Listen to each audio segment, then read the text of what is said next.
Good morning.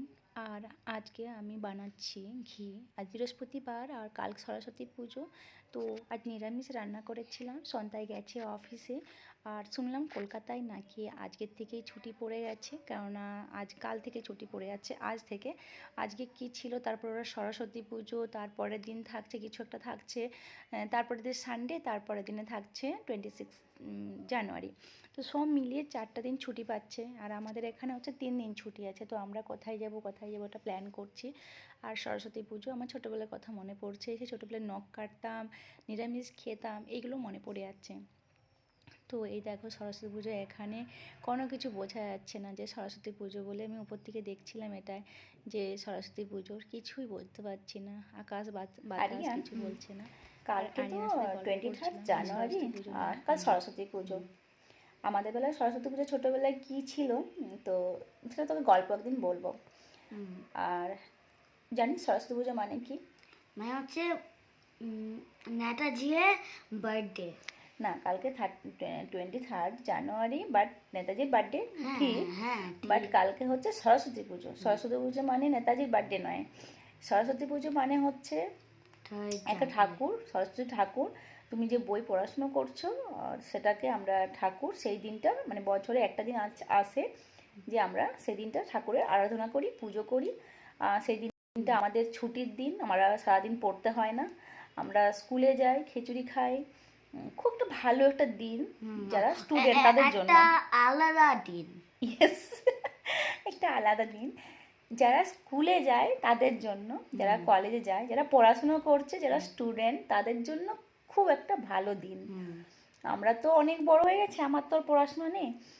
তাছাড়াও আমরা যেহেতু বাইরে আছি, তো তুমি যদি এখন কলকাতায় থাকতে, তাহলে এই দিনটা বুঝতে পারতে যে এই দিনটা কি দিন, মানে এত ভালো একটা দিন, যে দিনটা স্টুডেন্টদের জন্যে খুব খুব খুব মনে রাখার মতো একটা দিন।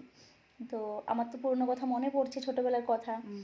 আজকে সারাদিন কি কাজ করতাম বাড়িতে, স্কুলে যেতাম, কালকে সারা সকালবেলা স্নান টান করে পুজো টুজো হওয়ার জন্য ভালো জামা পাঞ্জাবি পরে, ইয়েস, কাল তুমি সকালে স্নান করে রেডি হয়ে যাবে, তোমাকে তুমি স্কুলে যেতে পারবো না। আমি এত 7টায় আমি উঠতে পারি না বাবা 7টা, আমরা তো ভোর 4টেই উঠে যেতাম। একটা কি ইভিনিং, আর এখন বাজে সন্ধে, এই 5:30 6টা বাজে, সন্ধে হয়ে গেছে। তো সন্ধে দেখালাম, আর সন্ধে দেখানোর পরে দেখছি এইরকম এই জায়গাটাকে সুন্দর করে সাজানো হয়েছে। আরিয়ান বলছে মামাম এখানে সরস্বতী পুজো হবে। আমিও খুশি হলাম, বাহ ভালোই হবে তাহলে সরস্বতী পুজোটা। কিন্তু তারপরে দেখলাম মাইক টাইক লাগানো হচ্ছে, এইসব হচ্ছে, আমি ভাবছি কি হচ্ছে বুঝতে পারছিলাম না। তো যাই হোক সন্ধ্যায় তাড়াতাড়ি বাড়ি চলে এসছে, বলছে যে আজকে চলো আমরা ঘুরতে যাব, কোথায় সরস্বতী পুজো হচ্ছে না হচ্ছে। আর আমি ওকে বলেছিলাম আমি কিছু বাজার হাট করব, কেননা আমি বাড়িতে সরস্বতী পুজো করব বলে। তো সন্ধ্যা এই জন্য তাড়াতাড়ি চলে এসছে। তো আমরা এখন বেরোবো, আর আমি তার আগে এই জায়গাটায় কি হচ্ছে বোঝার চেষ্টা করছিলাম যে এই জায়গাটায় কি হচ্ছে। আর আমার এই জায়গাটা ভীষণ সুন্দর। এটা দুটো, আমার রান্নাঘর থেকেও একটা দরজা আছে, একটা লিভিং ডাইনিং থেকেও একটা দরজা আছে, আর অনেক বড় ঝুল বারান্দা, ভীষণ সুন্দর এই জায়গাটা। তোমরা রিলে দেখে থাকবে যে এত সুন্দর এই জায়গাটা। তো তারপরে দেখছি যে এই জিনিসগুলো পাতা হচ্ছে, আমি ভাবছি কি হবে। তো যাই হোক পরে আমি জানতে পেরেছিলাম যখন নিচে গেছিলাম যে রাম মন্দির প্রতিষ্ঠা হয়েছে আজকে।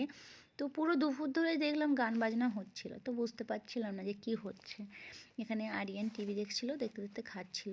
ইদানিং আমি আরিয়ানকে আর খাবার খাইয়ে দিই না, ও নিজেই খায়, যতটা পারে যেমন পারে তেমনি খায়। আমি ভাবছি শিখতেও তো হবে একটু একটু করে, আর খুব যদি আমি সারা দিন রাত ওকে প্যাম্পার করতে থাকি তাহলে আমি আর কিছু জীবনে করে উঠতে পারবো না।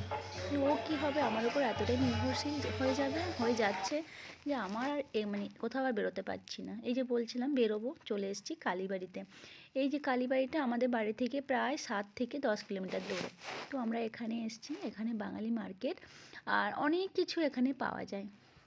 সেই ছোট্টবেলায় আমরা যখন ছোট ছিলাম, সে ওইখানে যে জিনিসপত্র সেই পেতাম না, ওগুলো পেলাম। এখানে আমি ঠাকুর, ফল মূল, ফুল সব কিছু নিয়ে নিয়েছি, কম কম করে নিয়েছি। বাড়িতে আমি ছোট্ট করে শুধু আরিয়ানকে অঞ্জলি দেওয়ানোর জন্য আর ওকে বোঝানোর জন্য যে সরস্বতী পুজো জিনিসটা কী।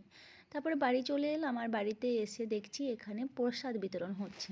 মানে গান বাজনা সব শেষ হয়ে গেছে, এখন প্রসাদ দিচ্ছে। তো প্রসাদ নিয়ে এলাম, খেলাম। টাটা, দেখা হবে অন্য কোনো ভিডিওতে।